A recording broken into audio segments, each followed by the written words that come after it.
আমি যদি আজকে কবরে যাই, আমি জানি আমার এক রুহানি আওলাদের চোখের পানিতে আল্লাহ আমাকে পারি করে দেবে।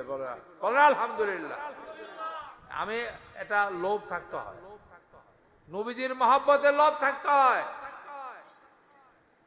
আদম আলাইহিস সালামকে সেজদা করার জন্য আল্লাহ হুকুম দিয়েছিলেন। আদমকে সেজদা করতে হুকুম দিয়েছিলেন নাকি? নূরে মুহাম্মদীকে। এটা অনেক লম্বা কথা, এখন তো অনেক লম্বা হয়ে গেছে, আমি আর কথা বলবো না। আমি দোয়া করে শেষ করব।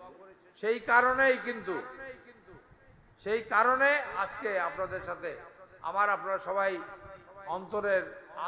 অন্তরের স্নেহের, যেভাবে আমার এই যে ভাইজান গোলাম মোহাম্মদ নবীজির গোলামের, মাওলাজির গোলামের, নবীজির গোলামের, মাওলাজির গোলামের কোনো চিন্তা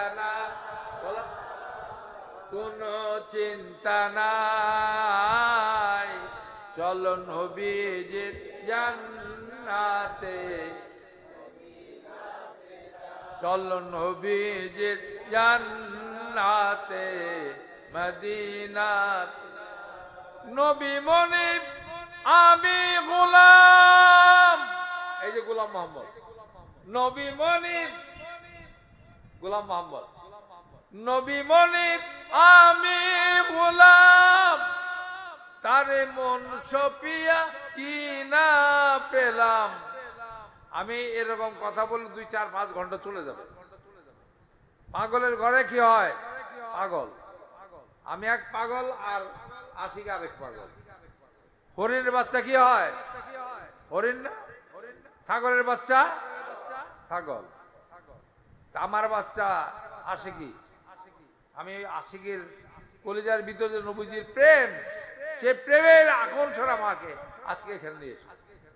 আমি দোয়া করে যাই, 9 তলা না 11 তলা, 9 তলা না 11 তলা, 11 তলা গাউস পাকের গারোই শরীফ।